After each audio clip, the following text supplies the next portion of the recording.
19ஆம் தேதி இரவு 8 மணிக்கு அது 4 பாயிண்ட் சாப்பிட்டு கொஞ்சம் எனக்கு வயிறு எரிச்சலும் வெளியே மாதிரி இருந்துச்சு எனக்கு. உடனே நான் வீட்டுக்கு வந்துட்டேன். பிரிஞ்சு காலையில் எழுந்துலாம் எனக்கு ஒரே சோடையாக இருந்துச்சு. சரி மறுபடியும் அந்த பாக்கெட் குடிக்கலாம்னு சொல்லிட்டு போயிட்டு இந்த பாக்கெட் குடிச்சோங்க. குடிச்சு ஒரு 5 செகண்டில் எனக்கு வயிற்று வலியை பிடிச்சி எனக்கு கண் பார்வைலாம் இருளாகிடுச்சு. இருளாக திரும்பி நான் வீட்டுக்கு வந்தேன். வீட்டுக்கு வந்தேன்னா மாதிரி எங்கள் வீட்டில் சேர்ந்து ஒரு இன்னும் தெரில இந்த மாதிரி பிடிச்ச மாதிரி இருந்துச்சு. அதாவது நீங்கள் ஹாஸ்பிட்டல் போயிடுச்சு. நீங்கள் ஹாஸ்பிட்டல் போயிட்டீங்க. ஹாஸ்பிட்டலில் இந்த மாதிரி பிடிச்சவங்க நிறைய பேர் வந்ததால் 5 பேர் சேலம், எங்களை ஒரு 5-6 பேர்த்தையும் பாண்டிச்சேரி அரசு மருத்துவமனைக்கு நான் அனுப்பிச்சுட்டேன். நல்லா பார்த்துக்கிட்டாங்க. பார்த்து கொஞ்சம் இதெல்லாம் கண்பாடு கொஞ்சம் கம்மியாக இருக்குது. நான் கொஞ்ச நாள் கழிச்சு நான் வீட்டுக்கு அனுப்பிச்சுட்டேன். 2 தான் கலர் வச்சுருக்காங்க. தயவுசெய்து என் வயசு உள்ளவங்க, வயசுக்கு இன்னும் வயசு உள்ளவங்கலாம் இந்த கலாச்சாரத்தை தொடாதீங்க. சுற்றுவட்ட கிராமங்கள் அத்தனை பேர்த்துக்கும் சொல்கிறேன். குழந்தை பேர் உங்களுக்குலாம் ஒரு வேண்டுதல் சொல்கிறேன். தன்னுடைய மனைவி பிள்ளைகளை விட்டு இங்கே கர்நாடகத்தில் எவ்வளோ பேர் இறந்துருக்கிறாங்க, எவ்வளோ பேர் கஷ்டப்பட போகிறாங்க ஆண்டவர்கள் தான் தெரியும். நம்ம முதலமைச்சருக்கு கூடான நன்றி சொல்லணும். உதவி செஞ்சுருக்காரு, இறந்த குடும்பத்துக்கு உதவி செஞ்சுருக்காரு. ஆனால் இறந்த போகிறவங்க வீட்டில் வர முடியாது. அவங்க இருந்தாலும் அதை வச்சு குடும்பத்தை பொதுவாக மேலே போகலாம். அது வீணாக அடிச்சிடாதீங்க.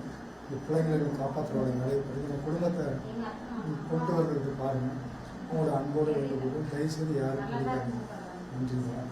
இப்போ நீங்கள் ஹாஸ்பிட்டலுக்கு போன பிறகு எடுத்தவுடனே உங்களுக்கு என்னென்ன ட்ரீட்மெண்ட் கொடுத்தாங்க? நல்லா கவனிச்சுக்கிட்டாங்களா? ரத்தத்தை சுத்தப்படுத்தினாங்க. இருக்க பழசெல்லாம் எடுத்துட்டு சுத்தம் பண்ணி திரும்பி பண்ணிக்கலாம். இல்லை, இப்போ புதுச்சேரி ஜிப்மர் மருத்துவமனைக்கு போனீங்க, சிகிச்சை நல்லா இருந்ததா? சரி, இடையில ஏதாவது பிரச்சனை வந்தால் என்ன பண்ணணும்னு சொன்னாங்க? இல்லாமல் கள்ளக்குறிச்சி அரசு மருத்துவமனை பார்த்துருக்கீங்க. எல்லாம் முடிஞ்ச வரைக்கும் நான் செஞ்சுருக்கோம். நீங்கள் இனிமேட்டு உங்கள் ஊரில் கள்ளக்குறிச்சி அரசு மருத்துவமனை பார்த்துருக்கீங்க. சரி, கண் பார்வை இப்போ ஏற்கனவே இருந்த மாதிரி இருக்கா? கொஞ்சம் பரவாயில்லைங்க. ஆனால் பார்வை எழுத்து சரி தெரிய மாட்டேன். எழுத்து தெரிய மாட்டேன். இப்போ முடியும் பரவாயில்ல. நான் படிப்படியாக சரியாயிடும்னு சொல்லியிருக்கிறாங்க. அப்புறம் ஏதாவது ஒரு பிரச்சனை நீங்கள் அப்படியே கள்ளக்குறிச்சியில் பார்க்கலாம் அப்படின்னு சொல்லிட்டு இன்னைக்கு சரை சாப்பிட்டேன். மணி 8:30 மணிக்குயா. 8:30 மணிக்கு சரை சாப்பிட்டேன். நானும் எங்களுக்கு சமைச்சிட்டு மயில போய் உட்காந்துட்டேன். மயில உட்காந்துட்டு இங்கே வந்துடுவேன். இங்கே வந்து ஒரு 2 பேர் சாப்பிட்டு பசி இருந்துச்சு. 2 சப்பாத்தி 2 இட்லி சாப்பிட்டேன். 2 இட்லி சாப்பிட்டேன்னா வெளியே போனேன். வெளியே போனால் கீழே வந்துட்டேன். அப்புறம் என் பசங்க தூக்கிட்டு வரைக்கும் உள்ள படுக்க போட்டு காலைல 10 மணிக்கு எழுந்தேன். 10 மணி எழுந்தேன்னா எங்கள் பசங்க கூப்பிட்டாங்க. அதெல்லாம் ஒன்றாவதுன்னு சொன்னேன். அஜாட்டை விட்டேன். அப்புறம் அங்கே போய் வாந்தி எடுத்துன்னு வந்தால் என் பசங்கள்லாம் தூக்கி ஜிகே தூக்கிட்டு போனாங்க. ஜிகேஜில் தூக்கிட்டு போனோன்னே அங்கேருந்து நேராக அந்த குளுக்கோஸ் போட்டு அந்த யூனியனில் டிபி சொல்லி அந்த ஜிப்மர் அனுப்பிட்டாங்க. அங்கே போனது ஆம்புலன்ஸுக்கு போட்டு தூக்கிட்டு போயிட்டாங்க. தூக்கிட்டு போயிட்டு இந்த குளுக்கோஸு இதெல்லாம் போட்டாங்க. ரத்த டெஸ்ட்டு எல்லாமே எடுத்தாங்க. அப்புறம் அந்த ரத்தம் அந்த இது க்ளீன் பண்ணுறாங்க. க்ளீன் அந்த ரத்தம் கம்மி விட்டு இது சொறி விட்டு அந்த ரத்தத்தெல்லாம் எடுத்தாங்க. ரத்தத்தெல்லாம் எடுத்து அப்புறம் ஐஸ் வாட்டர் போனது க்ளீன் பண்ணுறது. அந்த இதில் அதே ஒன்று வச்சு மிஷின் வச்சு க்ளீன் பண்ணுவாங்க. அதில் ஏந்திலாம் பார்த்தா மறுபடியும் எங்கேயா போடுங்க இன்னும் இருக்குது உங்கள்கிட்ட. 2வது அதிலே செஞ்சாங்க.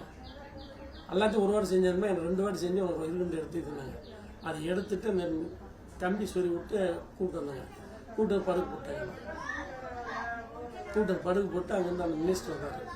நல்லா இருக்கேன், பரவாயில்லைங்க அப்படின்னாங்க. அப்புறம் காண்டாக்ட் சமுதாய விடுதலை சிறுத்தை சேர்ந்தாங்க. அவங்க வந்தாங்க. அவங்க வந்து பணம் கொடுத்தாங்க.